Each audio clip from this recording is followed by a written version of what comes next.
Assalamualaikum warahmatullahi taala wabarakatuh. Alhamdulillah wassalatu wassalamu ala sayyidina Muhammad wa ala alihi wa sahbihi ajma'in. Rabbi shalli sadri wa yassir amri wa hlul 'uqdatam min lisani yafqahu qawli. Subhanaka la ilma lana illa ma 'allamtana innaka antal alimul hakim. Pertama kali marilah kita bersyukur kehadrat Allah Subhanahu wa taala kerana dengan limpah kurnianya maka kita masih lagi hidup dalam lingkungan iman Islam dan ihsan.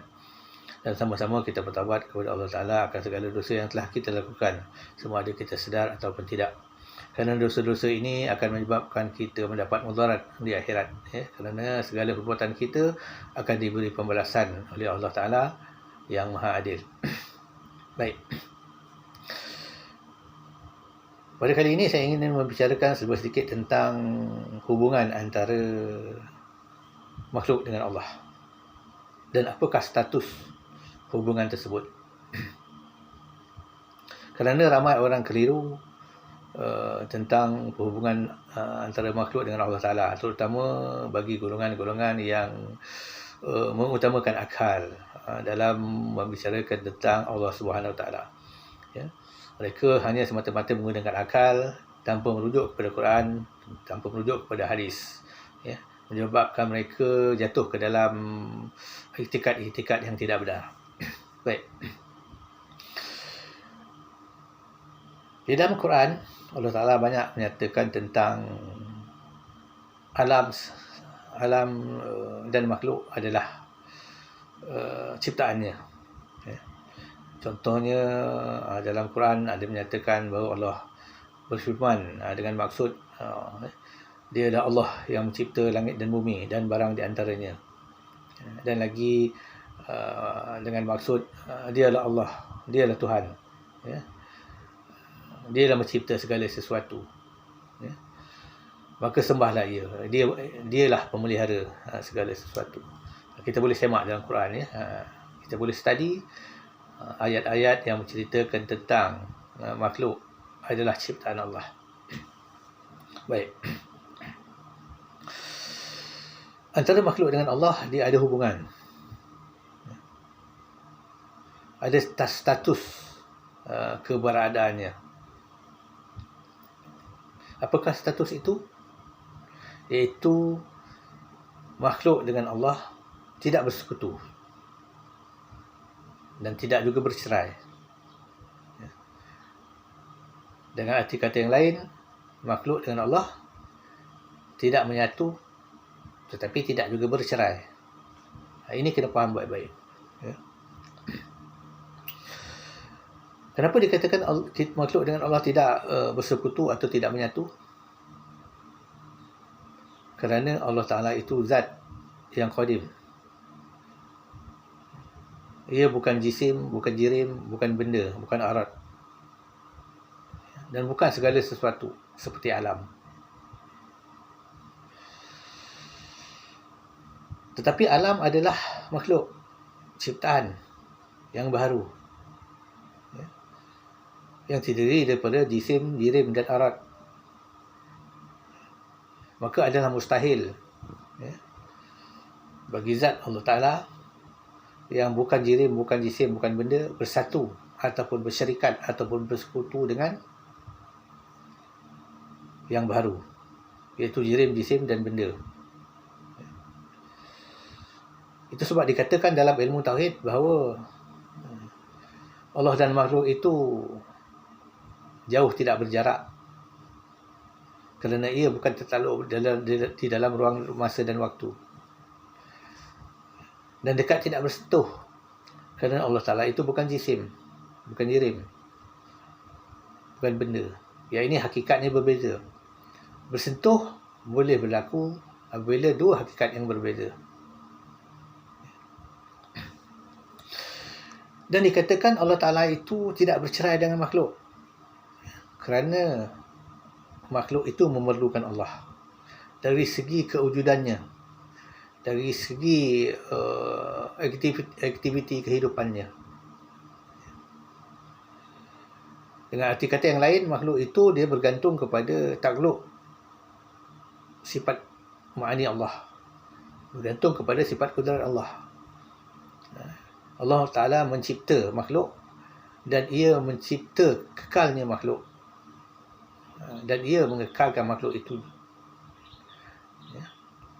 Dengan arti kata yang lain, manusia ataupun makhluk memang bergantung kepada Allah,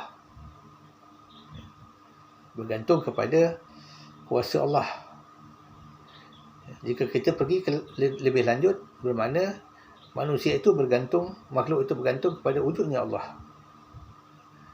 Ya, jika Allah Ta'ala tidak wujud, maka tidak wujudlah makhluk, kerana Allah Ta'ala itu mencipta makhluk. Ini maksudnya tidak bercerai. Ya. Umpama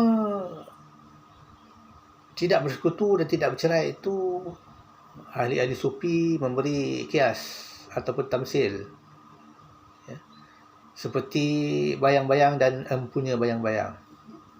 Ya. Contohnya, ada sesuatu objek, dia ada bayang-bayang, ya, bayang-bayang. Ya. Bayang-bayang ini bukan empunya bayang-bayang, dia bukan objek, tetapi dia bayang-bayang kepada objek. Dia tidak bercerai dengan objek, kerana apabila objek itu tidak ada, tidak adalah bayang-bayang.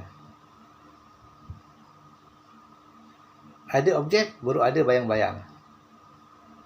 Ya. Punca bayang-bayang itu kita cerita lain, ya. Itu hal lain. Kita fokus kepada mempunyai bayang-bayang dan bayang-bayang. Maka bayang-bayang itu bukan objek bayang-bayang, tetapi dia tidak bercerai dengan bayang-bayang. Kerana tanpa objek, tiada bayang-bayang. Dan lagi diumpamakan oleh ahli sufi sebagai matahari dengan cahayanya. Ya. Cahaya itu bukan matahari, bukan. Tetapi ia tidak bercerai dengan matahari, kerana matahari itu punca bagi cahaya. Tanpa matahari tiada cahaya. Tetapi hendaklah difikir, hendaklah diperhalusi dengan baik. Ya, kerana ini adalah tamsil pada makna, pada iktibar makna. Ya, bukan iktibar surah. Bukan iktibar pada rupanya ataupun keberadaannya ataupun bentuknya, tidak. Ada bayang-bayang menunjukkan adanya empunya bayang-bayang atau objek. Adanya cahaya menunjukkan adanya matahari. Ini adalah pada iktibar makna, bukan pada surah. Dengan arti kata yang lain, Allah Ta'ala tidak seperti itu. Tidak. Ya.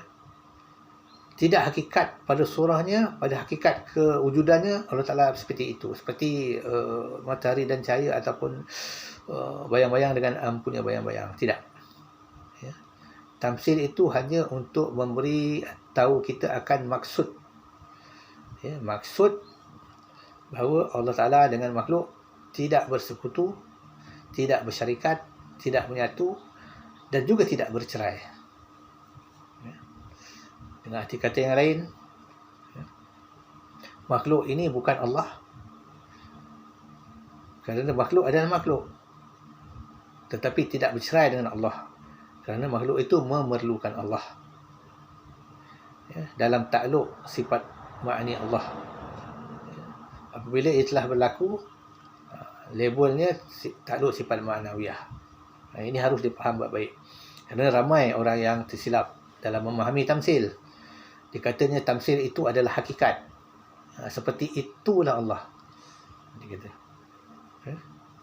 Dibuatnya tamsil seperti sayur kobis, matahari, ya, bayang-bayang, dikatakan begitulah.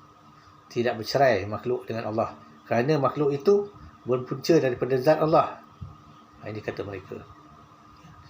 Ini adalah satu kesalahan yang nyata, satu kesalahan yang nyata di dalam memahami tamsil, di dalam menggunakan tamsil. Ya. Ini hendaklah difahami baik supaya kita tidak tersesat. Ya. Faham dengan sebaik-baiknya apa maksud ahli sufi yang memberi tamsil, memberi kias, supaya kita tidak menyeleweng daripada tauhid. Sekian dulu, bila taufik wal hidayah. Assalamualaikum warahmatullahi taala wabarakatuh.